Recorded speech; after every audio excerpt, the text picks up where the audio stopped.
जय हिंद दोस्तों, कैसे हैं आप लोग। Once again I welcome you all. मैं इंजीनियर अजय गुप्ता आप सभी लोगों का स्वागत करता हूं। दोस्तों, आज हम लोग एक नया चैप्टर स्टार्ट करने वाले हैं। हमने टेंसेस खत्म कर लिया। हमने कॉजेटिव वर्ब जो कि एक बहुत ही बढ़िया सा चैप्टर था, बहुत ही इंटरेस्टिंग जो चैप्टर था, आई थिंक वो भी हमने आपको समझा दिया पूरी तरीके से। और आशा करता हूँ कि आपको सारी बात समझ में भी आई होगी। ऐसा नहीं कि हमने सिर्फ पढ़ा दिया आपको समझ में नहीं आया, ऐसा नहीं हो सकता है जहाँ तक मुझे लगता है, so far as I am concerned. आइए अब हम नेक्स्ट चैप्टर की तरफ चल रहे हैं। नेक्स्ट चैप्टर जो आपको आगे पढ़ना है वो है आपका conditional sentence, right. Conditional sentence it's very important again regarding the examination point of view, क्योंकि कंडीशनल सेंटेंस से हर आपके एग्जाम में सवाल आते ही आते हैं। बस अब आपको उन सारी बातों को एक बार अच्छे से पढ़ लेना है जो कंडीशनल सेंटेंस में पूछी जाती हैं और आती हैं। ठीक है, आइए आइए शुरू करते हैं conditional sentence.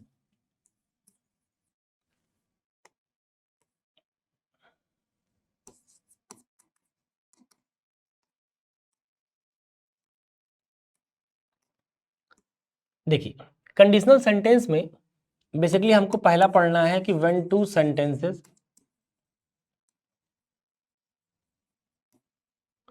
When two sentences are इन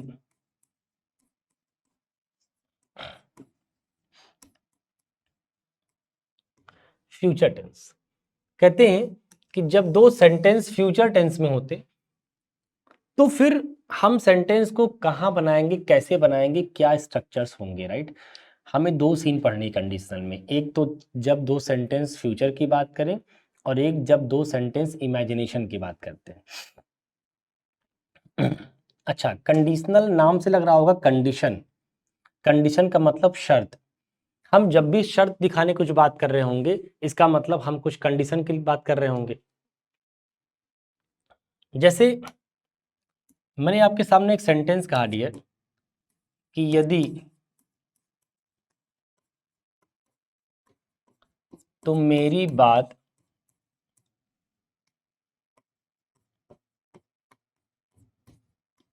मानोगे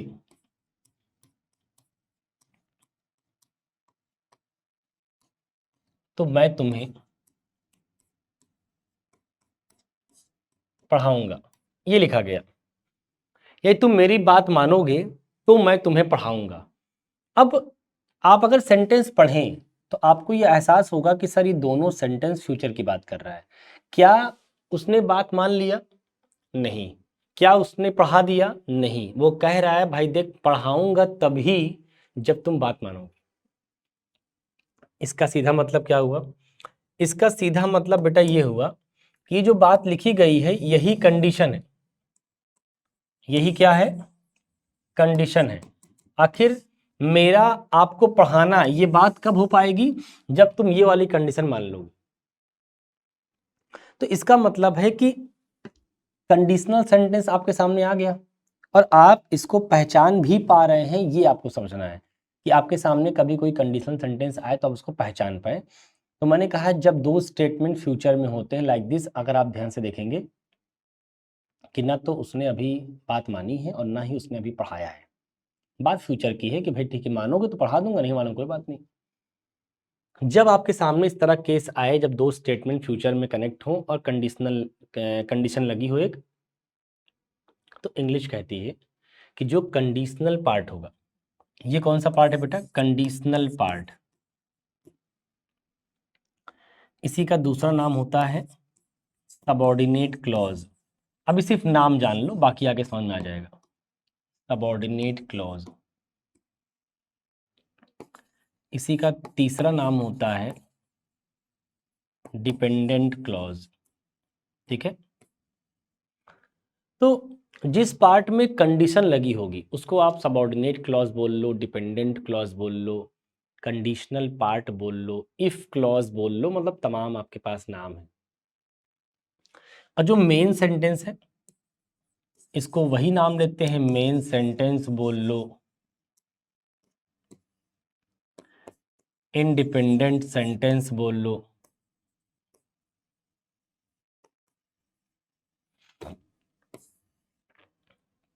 तो डिपेंडेंट, इंडिपेंडेंट, आप इंडिपेंडेंट के नाम से जानते हैं, मेन सेंटेंस के नाम से जानते हैं, प्रिंसिपल क्लॉज के नाम से आप जानते हैं, प्रिंसिपल क्लॉज, प्रिंसिपल क्लॉज इस नाम से भी आप जानते हैं।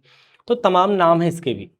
तो पहले आप समझिएगा, जब भी आपके सामने कंडीशनल सेंटेंस आएंगे फ्यूचर वाले, जब दो सेंटेंस फ्यूचर में होंगे, तो उसमें से वो वाला सेंटेंस जो कंडीशन शो कर रहा होगा, मतलब जिसको हम डिपेंडेंट बोल रहे हैं, जिसको हम सबऑर्डिनेट बोल रहे हैं, उसको बेटा आप कहाँ बनाएंगे वो मैं लिख रहा हूं। उसको आप बनाएंगे प्रेजेंट में। कहाँ बनाएंगे? प्रेजेंट में। और जो मेन सेंटेंस होगा उसको आप बनाएंगे फ्यूचर में। बोलिए हाँ, मेन सेंटेंस को बनाएंगे फ्यूचर में, और जो क्लॉज डिपेंडेंट होगी उसको बनाएंगे प्रेजेंट में। पहले क्लियर है बात?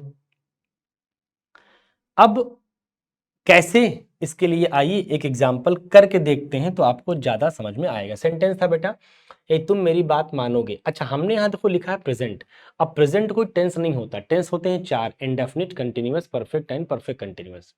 हमने कोई टेंस का नाम नहीं लिखा, हमने सिर्फ टाइम दिया है कि जो भी टेंस यूज करिएगा वो प्रेजेंट का होना चाहिए।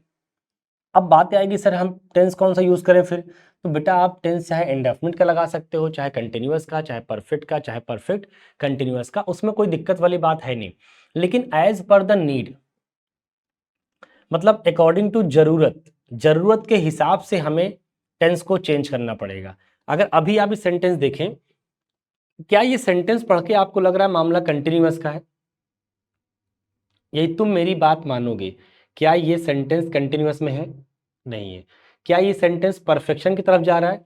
वो भी नहीं है। क्या ये सेंटेंस पीसी में जा रहा है, परफेक्ट कंटिन्यूअस में? वो भी नहीं। सेंटेंस दिख रहा है। इसका मतलब है कि ये सेंटेंस देखो, टेंस पढ़ चुके बेटा आप। अब आप ये नहीं कह सकते कि सर हम, आप तो जान जा रहे हैं ये नहीं है, ये नहीं है, ये नहीं है, हम कैसे जाने? तो अगर आपके मन में ये सवाल है तो मैं आपको बता दूं कि बेटा फिर इस चैप्टर को बिल्कुल मत पढ़ें आप पहले जाके टेंस चैप्टर को बढ़िया से पढ़ें। क्योंकि टेंस चैप्टर के अंदर हमने एकदम कायदे से एक्सप्लेन किया है कि कोई टेंस कैसे पहचानते हैं, कंटिन्यूअस है तो उसमें क्या ऐसा बात होगी, परफेक्ट है उसमें ऐसा क्या बात होगी, सारी बातों को डिटेल में समझाया गया। अब हमको पता है ना तो ये कंटिन्यूअस है, ना परफेक्ट है, ना परफेक्ट कंटिन्यूअस है, तो बचा कौन सा? इंडेफिनिट। इसका मतलब बनाना कहाँ था? प्रेजेंट में, तो इसको बनाएंगे प्रेजेंट के इंडेफिनिट में। अच्छा, वही मामला यहाँ भी, ना ये भी कंटिन्यूअस है, ना ये परफेक्ट है, ना ये परफेक्ट कंटिन्यूअस, कहाँ बनेगा? फ्यूचर के इंडेफिनिट। तो आओ बनाओ, यही तुम मेरी बात मानोगे लिखेंगे इफ यू। प्रेजेंट इंडेफिनिट कहता है सब्जेक्ट के बाद वर्ब की फर्स्ट फॉर्म। बात मानने की इंग्लिश होती है बेटा follow.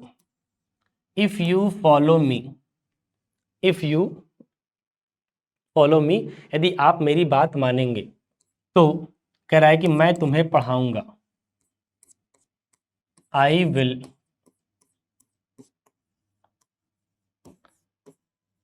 I will teach you. If you follow me, I will teach you. यदि आप मेरी बात मानेंगे तो मैं आपको पढ़ाऊंगा। देखो, मेन सेंटेंस को हमने लिखा है फ्यूचर के इंडेफिनिट में, और जो कंडीशनल सेंटेंस है उसको हमने लिखा है प्रेजेंट के इंडेफिनिट। ये मैंने अपनी मर्जी से या किसी नियम के तहत नहीं लिखा है, एक बात मैं क्लियर कर दूं। क्योंकि इन जनरल जो भी स्टूडेंट्स कंडीशनल चैप्टर पहले पढ़े लिखे समझे हैं, उनको ये बात जरूर याद होगी, उनका मास्टर या उनकी किताब, दोनों, मैं दोनों की बात कर रहा हूँ, टॉकिंग अबाउट बोथ। दोनों में एक चीज स्ट्रिक्टली कही जाती है कि जब दो सेंटेंस फ्यूचर में होते हैं तो पहला प्रेजेंट इंडेफिनिट में, दूसरा फ्यूचर इंडेफिनिट में बनाते हैं। पहली बात तो ये लैंग्वेज ही गलत है, बोलना ही गलत है। पहला दूसरा कोई शब्द ही नहीं होता। अरे भैया, पहला दूसरा कैसे डिसाइड कर लिए आप? हो सकता है कि हम मेन वाले को लिखें पहले स्टेज पे, हो सकता है कि हम डिपेंडेंट वाले स्टेज सेंटेंस को लिखें पहले स्टेज पे।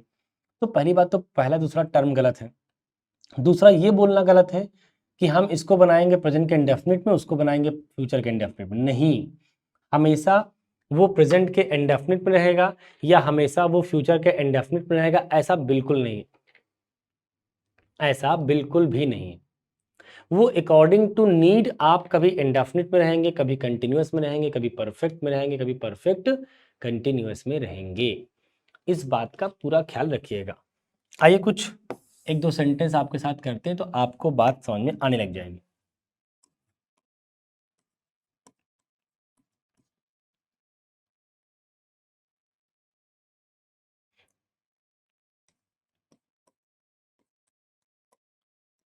यदि पाकिस्तान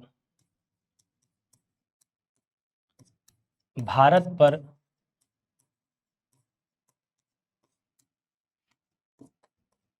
आक्रमण करेगा तो भारत उसको मुंह तोड़ जवाब देगा। जवाब देगा। अब आइए इसकी इंग्लिश लिखते हैं। अब देखो दो, अब अगेन मैंने एक सेंटेंस लिखा, यदि पाकिस्तान भारत पर आक्रमण करेगा तो भारत भी उसको बर्दाश्त तो करेगा नहीं, कोई कोई कंट्री बर्दाश्त नहीं करेगी, तो मुंह तोड़ जवाब देगा। अब ये सेंटेंस है, अगर मैं इस सेंटेंस को इंग्लिश में बनाना चाहूं तो एक बार आपको मैं 10 सेकंड की विंडो दे रहा हूं। 10 सेकंड आप जरा सोचिए कि अभी आपने सीखा, क्या आपको बनाना पड़ता तो कैसे बनाते हैं आप। 10 सेकंड के अंदर आपको सोचना है।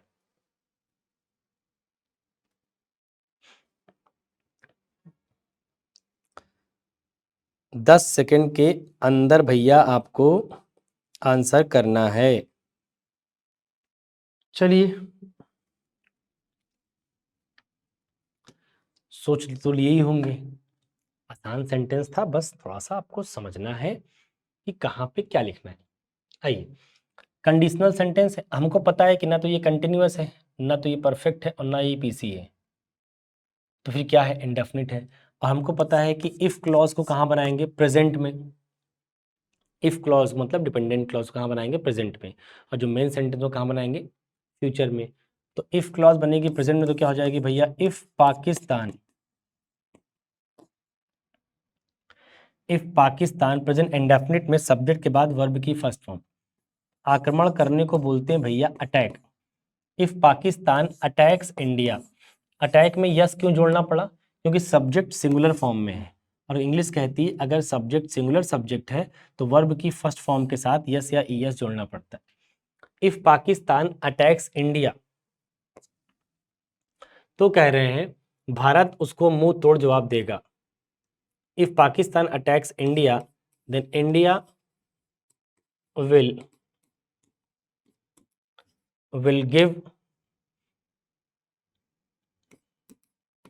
give it the befitting reply। मुंह तोड़ जवाब को इंग्लिश में बोलते हैं भैया befitting reply। कह रहे हैं कि इंडिया विल गिव इट मतलब पाकिस्तान, इंडिया पाकिस्तान को देगा क्या, द befitting reply, मतलब एक ऐसा उत्तर जो उसके लिए बिल्कुल सुटेबल है, उसको बिल्कुल सही तरीके से मारा गया हो, मतलब जैसे बिल्कुल आपने हमें आक्रमण किया एकदम सेम उसी माफिक आपको जवाब दिया गया हो। दैट इज बोलते हैं ना, ईंट का जवाब पत्थर से देना, बी फिटिंग रिप्लाई, मुंह तोड़ जवाब देना। तो if in Pakistan attacks India, India will give it the befitting reply.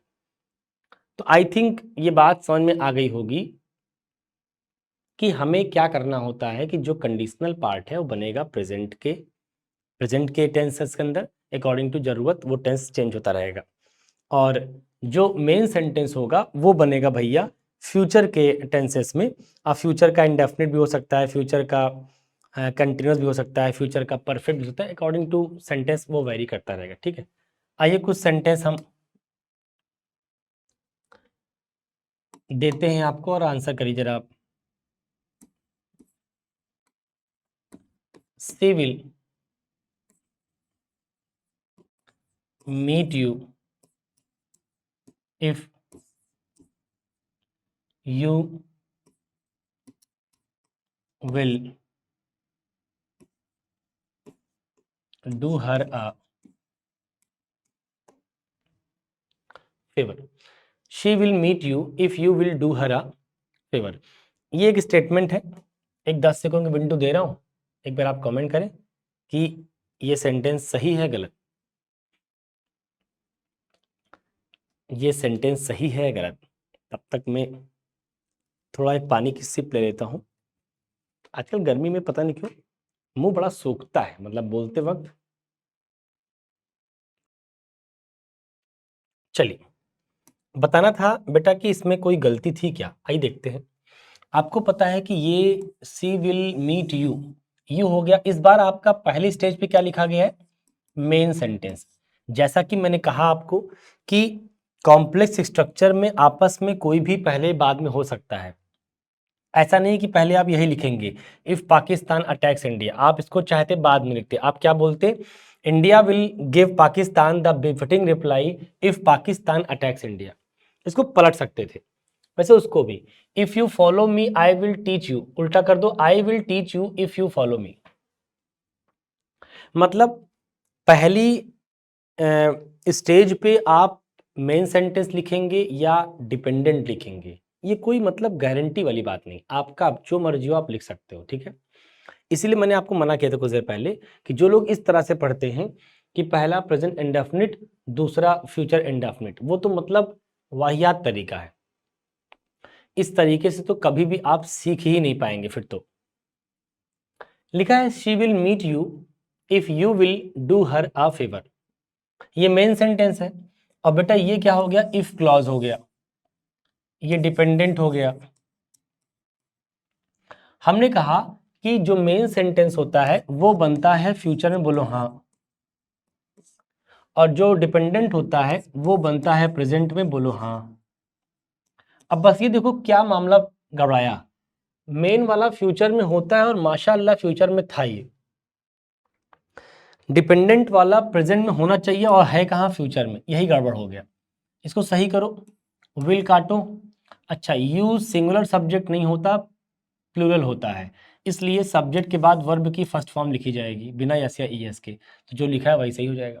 अब सेंटेंस सही हो गया कि she will meet you if you do her a favour, यदि आप उसका एक काम करेंगे।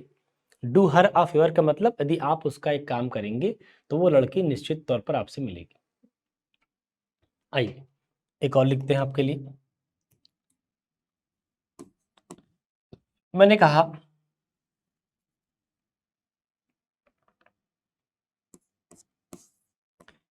इफ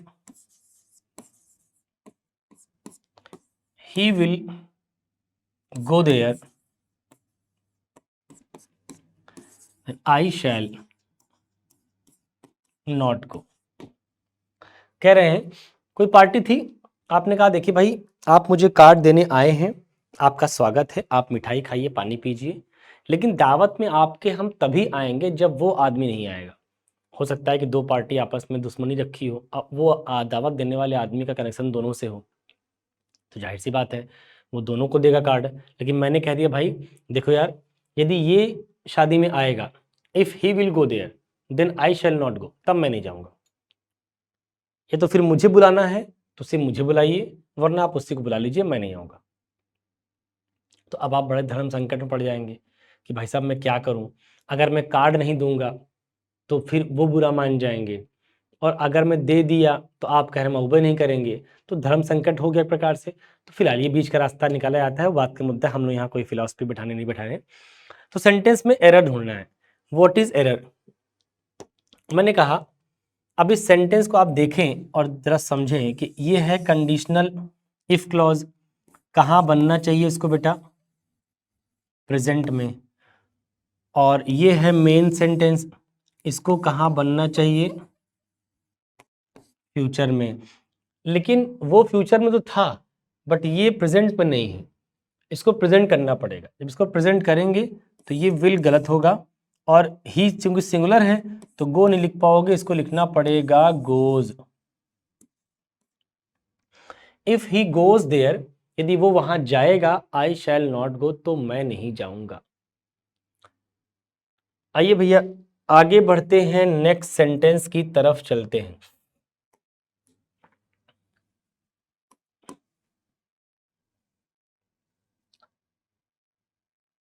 मैंने कहा इफ यू, अब ये किसी एग्जाम का पेपर है, if you go to his room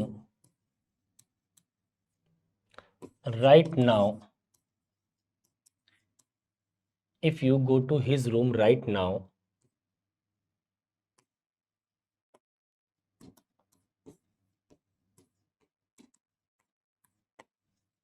he will definitely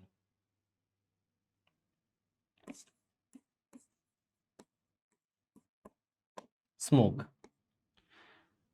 smoke लिखा है बेटा, हाँ मैं दोबारा लिख देता हूँ।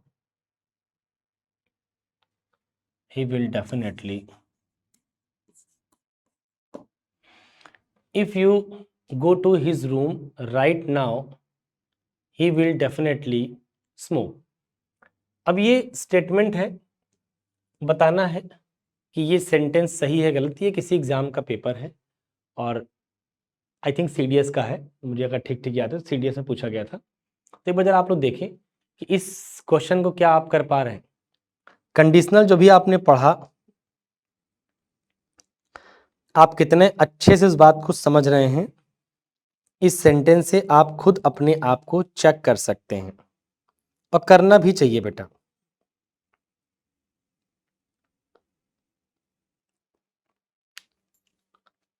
कमेंट करिए, if you go to his room right now, he will definitely smoke.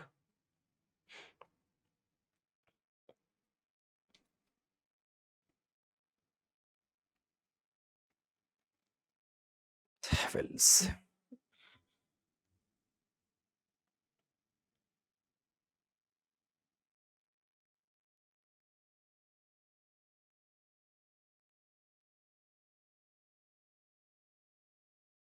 चलिए आंसर करता हूं मैं अब, बहुत टाइम ले लिया आपने।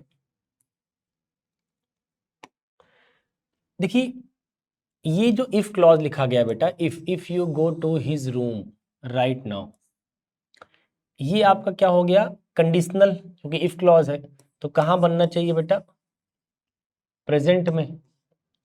अच्छा, ये जो सेंटेंस लिखा गया ही विल डेफिनेटली स्मोक, ये मेन सेंटेंस है, कहां बनना चाहिए, फ्यूचर में। अब ध्यान से देखो कि ये प्रेजेंट में होना चाहिए और माशाल्लाह है, और वो फ्यूचर में होना चाहिए, वो भी फ्यूचर में है। अब समस्या ये है कि जब दोनों सही लिखे तो गलत क्या है, गलत है। कई बार क्या होता है बेटा, जो एरर होती है, मैं हमेशा एक बात के लिए बड़ा एम्फेसाइज करता हूं, स्टूडेंट्स एंड कुछ जनरल टीचर्स जिनके पास थोड़ा अनुभव कम होते हैं, तो वो गलती कर बैठते हैं। क्या गलती कर बैठते हैं, उन्हें लगता है कि सवाल में जो एरर होगी वो उसके ग्रामर के प्रोफाइल से पूछी जाती है। आपको भी यही लगता होगा कि एरर के जो क्वेश्चंस होते हैं वो ग्रामर के नियम के ऊपर पूछे जाते हैं। ऐसा बिल्कुल नहीं है। एरर के जो क्वेश्चंस होते हैं हमेशा ग्रामर के सिर्फ नियम पूछे जाएंगे उसके अंदर, ऐसा बिल्कुल भी नहीं है। अगर आप ये मानते हैं तो इस गलत फहमी से आप बाहर आ जाए। एरर जब भी होती है तो उसके दो रीजन हो सकते हैं। पहला जो ज्यादा इंपॉर्टेंट है, हो सकता है कि सेंटेंस में कॉन्टेक्चुअल एरर हो, सेंटेंस में कॉन्टेक्चुअल एरर हो, या हो सकता है कि सेंटेंस में ग्रामेटिकल एरर हो।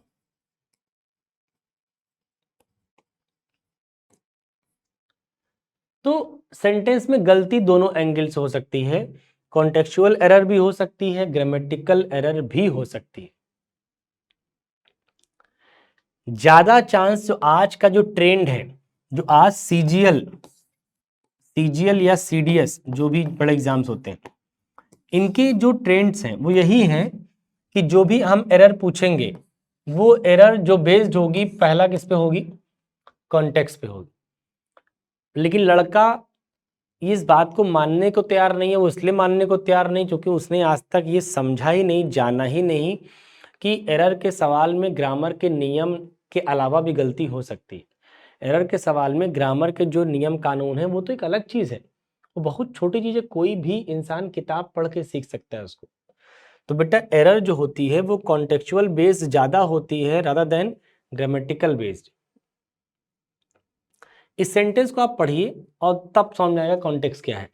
कॉन्टेक्स्ट का ये है कि if you go to his room right now, अच्छा लिखते तो प्रेजेंट में है लेकिन मीनिंग कहाँ निकालते हैं, फ्यूचर में। क्यों? क्योंकि ओरिजिनल सेंटेंस हिंदी का कहाँ रहा होगा, फ्यूचर में। हमने इंग्लिश बनाते वक्त उस कंडीशनल क्लास को प्रेजेंट में लिखा, ऐसा ही है क्या? देख लो भाई, देखिए ओरिजिनल सेंटेंस कहाँ दिया है, फ्यूचर में, हम बना कहाँ रहे, प्रेजेंट में। तो ये दिमाग में रखना है कि इंग्लिश में हम लिखते वक्त ध्यान रखेंगे प्रेजेंट में लिखेंगे, लेकिन जब आप इंग्लिश से हिंदी आ रहे हो तो आप समझते रहे तो लिखा मिलेगा प्रेजेंट में, आपको मीनिंग कहाँ निकालना है, फ्यूचर में। वो कह रहा है कि if you go to his room right now, यदि आप उसके रूम पर अभी जाएंगे, मान लीजिए मैं आपके भाई के बारे में कमेंट कर रहा था कि भाई मुझे आपके भाई के बारे में एक बात पता लगी। आपने कहा सर क्या बात पता लगी? मैंने कहा भाई आपका भाई ना सिगरेट पीने लग गया है। तो आपने कहा सर ये तो संभव ही नहीं, इम्पॉसिबल। हमने कहा क्यों? आपने कहा क्या बात कर रहे हैं सर, मेरा भाई है, I know him better than you. मैंने कहा बिल्कुल सही, यू आर एब्सोल्युटली राइट, लेकिन मेरे भाई तुम मेरे से बेहतर जानते होगे, ज़्यादा जानते होगे, लेकिन तुम ये नहीं जानते वो सिगरेट पीता है। तो वो थोड़ा सदमे में आया। आपने कहा अरे सर ऐसा कैसे कह रहे हैं आप? मैंने कहा मेरे भाई मेरी बात तो मान मत, मैं चाहता भी नहीं कि तुम माने, मैं चाहता हूँ तुम जानो, जानना इज मोर इम्पॉर्टेंट देन मानना। मैंने कहा एक काम करो। आपने कहा क्या? मैंने कहा तुम अभी के अभी उसके रूम पर जाओ बिना बताए। If you go to his room right now, यदि अभी के अभी आप उसके रूम पर जाएंगे, मीनिंग कहाँ निकालेंगे, फ्यूचर में, लिखेंगे कहाँ पर, प्रेजेंट में। इफ यू गो, यदि आप जाते हैं, यदि आप जाएंगे, कहाँ जाएंगे, उसके रूम पर, कब, अभी, तो ही विल डेफिनेटली स्मोक। हम हिंदी क्या बोलेंगे अब, कि यदि अभी की अभी आप उसके रूम पर जाएंगे तो निश्चित तौर पर वो लड़का स्मोक कर रहा होगा, कि करेगा। हम क्या बोलेंगे, यदि आप अभी के रंगे हाथ पकड़ना चाहते हैं तो आप अभी कभी रूम पर जाएंगे अगर ना, तो पक्का है वो लड़का स्मोकिंग कर रहा होगा। इसका मतलब हम ये बताना चाह रहे हैं कि जब आप जाएंगे तो उस मोमेंट पे ये एक्शन कंटिन्यू होगा। बोलिए हाँ, ये एक्शन कंटिन्यू होगा। अगर ये कंटिन्यू होगा तो आपको पता है बेटा कि continuity is not shown by indefinite tense, continuity is shown by continuous tense, but it is your future indefinite, it is your future indefinite and it must be in continuous. तो गलती यही है, कॉन्टेक्स्ट वाली problem है कि context इसको भेज रहा है कंटिन्यूअस में और आप ग्रामर से कहाँ लिख के बैठे हो, इंडेफिनिट में। This is not grammatical error, this is contextual error. When you know what is the real context to this sentence, then only you can understand, yes I have to remove it because it is wrong. So अब क्या करेंगे, continuous tense में use करेंगे इसको। तो he will definitely, ये smoke काटिए, इसी smoke की जगह क्या लिखना पड़ेगा, बी स्मोकिंग। ये स्मोक गलत है, ये सही है। सेंटेंस बनेगा he will definitely be smoking. अगर आप अभी के अभी रूम पर जाएंगे तो निश्चित तौर पर वो आदमी स्मोकिंग कर रहा होगा। तो बनाना तो फ्यूचर में था, जो कि मैंने आपसे पहले ही कहा था कि बनाना फ्यूचर में ही है और इसको बनाना है प्रेजेंट में। लेकिन फ्यूचर में कहाँ, फ्यूचर में अकॉर्डिंग टू जरूरत कभी इंडेफिनिट लगाएंगे, कभी कंटिन्यूअस लगाएंगे, कभी परफेक्ट लगाएंगे, कभी परफेक्ट कंटिन्यूअस लगाएंगे। अपनी मर्जी से आप कोई नियम कानून गणित मत लगा दीजिएगा। वो अलग बात है कि आप जितनी भी किताब पढ़ते हो मार्केट में, मतलब मैं सारी किताबों के बारे में बात कर रहा हूँ, हर किताब में जो एग्जाम्पल दिए गए हैं सीखने समझते वक्त, जो एग्जाम्पल किताबों के अंदर लिखे हुए हैं, मुझे इसी बात से एलर्जी है। किताब वाले सिर्फ वही एग्जाम्पल लिखते हैं जो आपको वन डायरेक्शनल कर देता है। पता है किताब वाले जितने एग्जाम्पल लिखते हैं सब एक ढर्रे पे लिखते हैं। क्या लिखते हैं कि ये प्रेजेंट इंडेफिनिट पहला वाला, दूसरा फ्यूचर इंडेफिनिट, इसके अलावा कुछ करबे नहीं करेंगे। मतलब उनकी निगाहों में कंडीशनल सेंटेंस इतने हैं कि एक बनेगा प्रेजेंट इंडेफिनिट में, दूसरा बनेगा फ्यूचर के इंडेफिनिट में। अरे मेरे भाई क्या टेंस इंडेफिनिट ही होता है क्या टेंस में कंटिन्यूअस नहीं है? क्या टेंस में परफेक्ट नहीं है? क्या टेंस में परफेक्ट कंटिन्यूअस नहीं है? अगर है तो फिर क्यों नहीं एग्जाम्पल आप दे रहे हो किताबों में, ताकि बच्चा कम से कम ये समझे ना कि हमेशा इंडेफिनिट ही लगेगा। It is not guaranteed, it may be, it may not be. तब बच्चा will understand, yes I have to read the sentence first, I have to understand the context first. Then only I can decide that what I have to use, indefinite, continuous, perfect or perfect continuous. Then it will depend on the context of the sentence, what is the requirement. How I can impose that I have to use only indefinite, whether sentence demands continuity or demands perfection or demands perfection with continuity. लेकिन हम किताब वाले ये मान के बैठ गए हैं कि साहब देखो कंडीशनल सेंटेंस है, तो कंडीशनल सेंटेंस में एक ही चीज होगी, वो ये कि भाई ये प्रेजेंट इंडेफिनिट में और ये फ्यूचर इंडेफिनिट में। This is completely wrong, this is completely incomplete statement.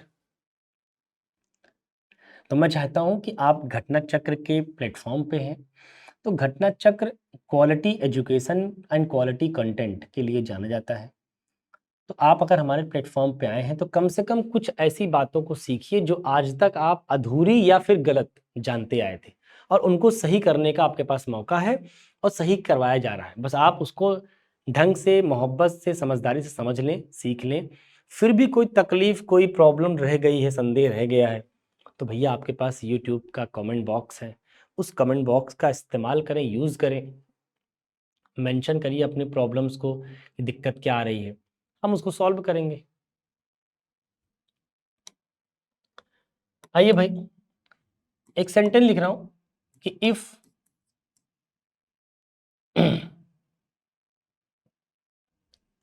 या रुको, एक छोटी सी बात पर समझ लो।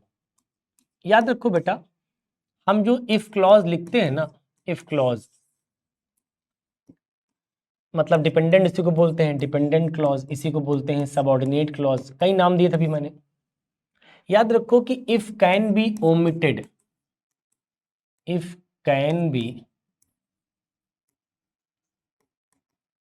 ओमिटेड, ओमिट का मतलब होता है उसको गायब कर सकते हैं। जब जब कंडीशनल क्लॉज में केवल इफ लगा हो, हालांकि ऐसा नहीं है कि हम ये बोल रहे हैं कि कंडीशनल क्लॉज में केवल इफ लगा मिलेगा, नहीं, कभी इफ मिलेगा, कभी बिफोर मिलेगा, कभी आफ्टर मिलेगा, कभी बाय द टाइम मिलेगा, कभी एज लॉन्ग एज मिलेगा, कभी अनटिल मिलेगा, कभी अनलेस मिलेगा, कभी एज सुन एज मिलेगा, कभी व्हेन मिलेगा, मतलब तमाम कंजंक्शन है। ये बात कब सही होगी? ये बात तब सही होगी जब आपके पास कंजंक्शन के नाम पे डिपेंडेंट क्लॉज में क्या लगा हो, इफ लगा हो। जो डिपेंडेंट क्लॉज आप यूज कर रहे हैं, अगर उसमें इफ कंजंक्शन लगा हुआ है तो कह रहे हैं उसको ओमिट कर सकते हो। कैसे? एक एग्जांपल से बात को समझ लेते हैं। If you follow me I will teach you, ये सेंटेंस अभी मैंने कुछ देर पहले लिखा था कि if you follow me I will teach you. देखो यहां पे कंडीशनल क्लॉज में इफ लगा है कि नहीं लगा है? आप कहेंगे यस सर लगा है। कंडीशनल क्लॉज कहाँ बनना चाहिए? आप कहेंगे सर प्रेजेंट में बनना चाहिए। प्रेजेंट का कोई भी टेंस हो सकता है। ये आपका मेन सेंटेंस है, मेन सेंटेंस कहाँ बनना चाहिए? आप कहेंगे सर फ्यूचर में बनना चाहिए, और माशाअल्लाह फ्यूचर में बना भी है। मैंने कहा बेटा कि जब भी कभी कंजंक्शन के नाम पे इफ लिखा मिले तो it can be omitted by, but ऐसा नहीं कि ओमिट बस कर देंगे, मतलब कोई और चीज यूज नहीं करेंगे। यहाँ ओमिट वर्ड से बेहतर हम ये बोले कि if can be replaced, if can be replaced by should. इसी इफ की जगह आप क्या यूज करेंगे? शुड। तो बनेगा शुड यू फॉलो,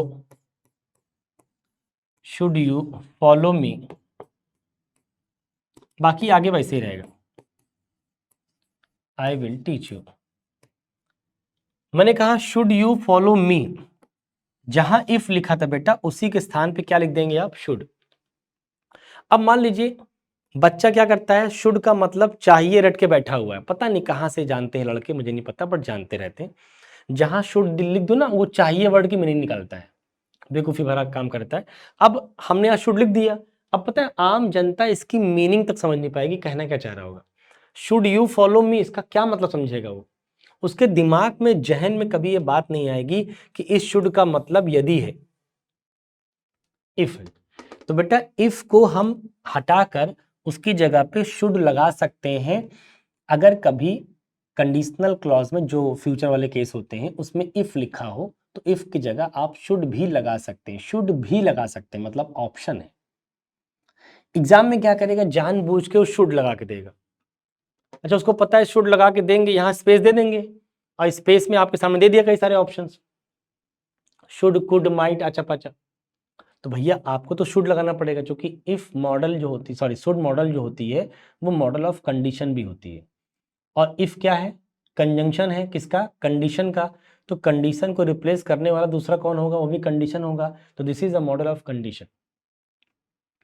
तो should you follow me, I will teach you, तो ये भी सही है और ये भी सही है, इसमें कोई दिक्कत वाली बात नहीं है। तो ध्यान रखिएगा। अब इस पे देखो टेक्निकलिटीज क्या हो सकती हैं, कहाँ जाके आप गलत करोगे वो समझ लो। मैंने कहा if your brother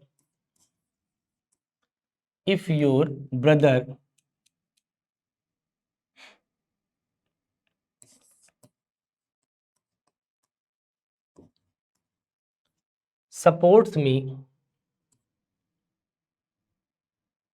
then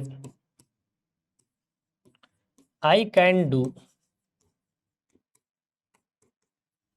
something big। कह रहे हैं कि भाई देख, अगर तुम्हारा भाई, मान लो आपका भाई बहुत बड़ा आदमी हो, बहुत फाइनेंशियली बहुत साउंड हो, मैंने कहा अगर आपका भाई मतलब पॉलिटिकली भी बहुत कनेक्टेड हैं आप, तो मैंने कहा भाई अगर आपके भाई का समर्थन मिल जाए मुझे, आपके भाई का मार्गदर्शन मिल जाए, मतलब आपका भाई अगर मुझे सपोर्ट करेगा तो मैं बहुत कुछ बड़ा कर सकता हूँ, I can do something big. क्योंकि हम सोच अच्छा लेते हैं, एग्जीक्यूट भी अच्छा कर लेते हैं, बट उसको करने के लिए वी नीड फंड्स, वो कौन देगा। तो मैंने कहा अगर आपका भाई मुझे सपोर्ट करेगा तो मैं कुछ बड़ा नहीं बहुत कुछ बड़ा कर सकता हूँ।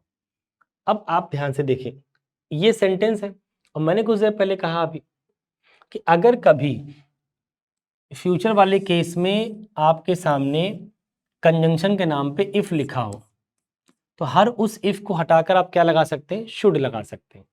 देखो यही सेम सेंटेंस मैं कैसे लिखता, शुड से लिखता बेटा। तो शुड योर ब्रदर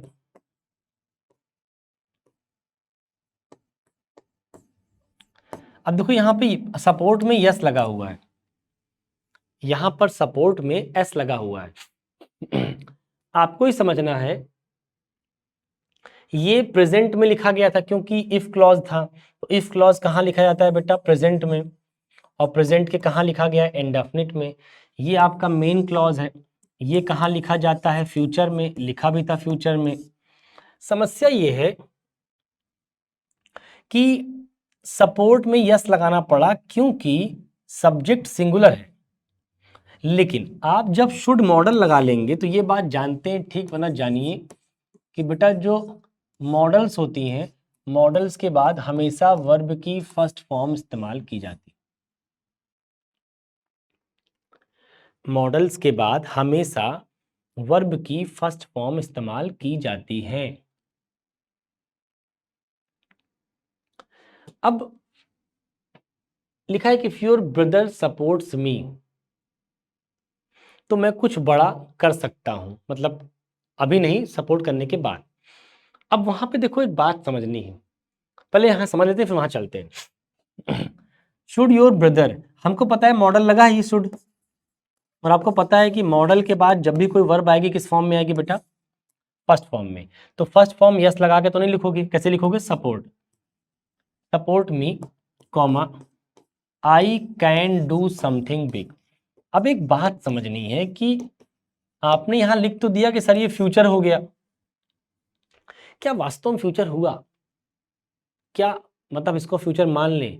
भाई फ्यूचर में अभी तक आपको क्या दिख रहा था, विल दिख रहा था बार बार, तो आपको जब जब विल दिख रहा था तो आप समझ जाते थे हाँ सर फ्यूचर है। अभी आपको क्या दिख रहा है बेटा, कैन दिख रहा है, तो क्या कैन को आप लोग फ्यूचर मानते हो? क्या कैन को आप फ्यूचर मानते हो? अगर मानते हो तो कैसे, आओ जरा समझ लेते हैं। हालांकि भी मॉडल हमने पढ़ाया नहीं आपको, बट इसके बारे में बात कर लेते हैं। कैन एक मॉडल है, मॉडल वर्ब है, ये दिखाता है ability in present, ability in present, not in future, not in future. I repeat, can shows ability, can क्या दिखाता है? एबिलिटी दिखाता है, कार्य करने की क्षमता। सपोज आपने कहा कि sir I can teach English, या आपने कहा सर मुझे नौकरी दे दो, तो मैंने कहा भाई तुम क्या कर सकते हो बताओ, मैं तुम्हें नौकरी लगवा दूं। तो आपने कहा सर मैं इंग्लिश पढ़ा सकता हूं, इंग्लिश पढ़ा सकता हूं कैन बोल रहे हो, और कैन का मतलब क्या होता है? Ability in present. इसका मतलब कि ये एबिलिटी अभी है या कुछ दिन के बाद आ जाएगी पढ़ाने वाली? अभी है। इसका मतलब तुम यही कह रहे हो, क्या कह रहे हो कि sir I am able to teach English. आप बेसिकली क्या कह रहे हैं कि sir I am able to teach English, मतलब करंट हालत में आपकी स्थिति ऐसी है कि आपको जब चौक या डस्टर मार्कर थमा दिया जाएगा तो आप क्लास में जाकर बखूबी पढ़ा सकते हो। तो कैन आपकी एबिलिटी आने वाले फ्यूचर में हो जाएगी ऐसा नहीं दिखाता। कैन दिखाता है कि अभी इसी वक्त इसी क्षण आपके पास एक क्षमता है उस काम को करने की। सो आई एम एबल, तो इसीलिए कैन को एम एबल से रिप्लेस कर लेते हैं, क्योंकि कैन दिखाता है प्रेजेंट की एबिलिटी। लेकिन कभी अगर आपको ऐसा कुछ दिखाना पड़े कि कैन एक ऐसी जगह यूज किया गया है जहां एबिलिटी तो दिखाया जा रहा है लेकिन वो एबिलिटी इन फ्यूचर की है, तो फिर उस जगह पे आप कैन का इस्तेमाल मत किया करिए। वापस आइए, वो कह रहा है यदि आपका भाई सपोर्ट करेगा तब, कंडीशन क्या है? मेरा बड़ा करने की शर्त क्या है? मैं बड़ा कब कर सकता हूं? आपने कहा सर तब जब आपका भाई दमदारी से सपोर्ट करेगा। इसका मतलब बड़ा करने की क्षमता मेरे अंदर अभी है या आगे फ्यूचर में आ जाएगी जब आप सपोर्ट करेंगे तो? मैंने कहा फ्यूचर में आ जाएगी। क्यों? क्योंकि अभी नहीं है मेरे पास, मैं एकदम खत्म हूं। लेकिन अगर आपका भाई सपोर्ट कर देगा तो यकीन मानिए मैं बहुत बड़ा कुछ कर सकता हूं। कब? In future. क्योंकि आपके भाई के सपोर्ट से हमारे पास ताकत आएगी, एनर्जी आएगी, हम काम करेंगे और एक टाइम ऐसा आएगा हम इस लायक बन जाएंगे, हम बहुत बड़ा कर पाएंगे। इसका मतलब वो एबिलिटी क्या आज ही है या आगे चल कर आएगी?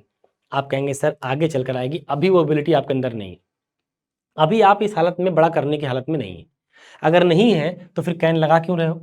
तो इस कैन को पहले काटो। अब इसकी जगह पे क्या लगाओगे? आपको पता है वो एबिलिटी कब आएगी बेटा? फ्यूचर में। तो फ्यूचर के लिए क्या इस्तेमाल करोगे? विल। अच्छा, कैन शोज व्हाट? एबिलिटी। तो एक काम करो, एबिलिटी मेंटेन कर लो, विल बी एबल टू, ये एडिशनल ऐड कर लो। अब पढ़ो, कह रहा है कि if your brother supports me, यदि आपका भाई मुझे सपोर्ट करेगा, then I will be able to do something big, कि मैं बहुत बड़ा कुछ कर पाने लायक बन जाऊंगा।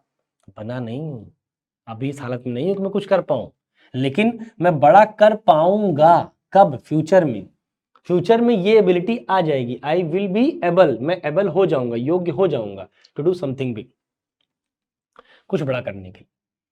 तो बात समझ में बेटा कि यहां भी गलती थी कि स्कैन को काट कर विल बी एबल टू लगाना पड़ेगा।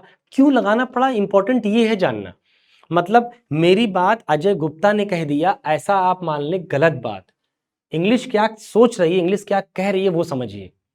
कि कैन के बारे में अगर ये बात नहीं पता तो जान लो पहले कि कैन के बारे में इतनी बात आपको पता होनी चाहिए कि can shows ability in present not in future. मतलब जो चीज आज आप कर सकते हो, आज वो क्षमता है, उसको दिखाता है कैन। कैन कभी वो नहीं दिखाता जो आप फ्यूचर में कर पाओ। अगर आपको फ्यूचर में करने वाली एबिलिटी क्रिएट करनी है, जैसे आपने कहा कि सर मुझे इंग्लिश बोलना है, मैंने कहा बिल्कुल बोल लोगे। कब? मैंने कहा if you join my class, if you join my class then you will be able to speak English language. अभी अभी आपकी हालत नहीं है कि आप इंग्लिश बोल पाए, लेकिन अगर आप मेरी क्लास ज्वाइन कर लेंगे then after 3 month 2 month 4 month 5 months के बाद यू विल बी एबल, आप योग्य हो जाएंगे to speak English language. But you can speak बोलना गलत बात है, मतलब ग्रामेटिकली गलत है। स्पोकन में तो आप कैन बोल लो, मे बोल लो, डजंट मैटर, क्या फर्क पड़ता है। स्पोकन तो it is just to convey the message to the listener. Here we are not discussing spoken content, here we are discussing what, competitive content. अगर कॉम्पिटिटिव कंटेंट पढ़ना है तो भैया वो जानना पड़ेगा कि एक्चुअल यूज क्या है चीजों का। जब चीजों का एक्चुअल यूज समझेंगे तो आपको बात समझ में आएगी, हाँ सर क्यों कहा जा रहा है। तो आई होप कि ये बात आपको समझ में आ गई होगी कि इफ को हटाकर शुड लगा सकते हैं, कोई तकलीफ नहीं है, ये भी सही है, ये भी सही है। बस ध्यान रखो ये कैन गलत है, इस कैन की जगह पे हमें हटा के क्या लगाना पड़ेगा, विल बी एबल टू। क्यों लगाना पड़ेगा ये बात मैंने आपको समझा दी है। एंड आई होप की बात समझ में आ गई होगी कि हम आज की क्लास में ये समझे हैं कि जब दो सेंटेंस फ्यूचर में होता है तो एक बनता है प्रेजेंट में और एक बनता है फ्यूचर में। कोई भी आगे पीछे लिख सकते हो, मेन सेंटेंस को चाहे लिखो पहले और चाहे लिखो कंडीशनल को पहले, लेकिन ध्यान रखो अगर वो कंडीशनल है तो बनेगा प्रेजेंट में और अगर वो मेन है तो बनेगा फ्यूचर में, ये ध्यान रखना है। बाकी जो मैंने इफ को हटाकर शुड लगाने के बाद वो भी एडिशनल बात थी, तो जाके बढ़िया से कॉपी रिवाइज करिए। अगर कोई तकलीफ रह गई होगी तो नेक्स्ट क्लास में जरूर सॉल्व करेंगे। ठीक भैया, थैंक यू सो मच।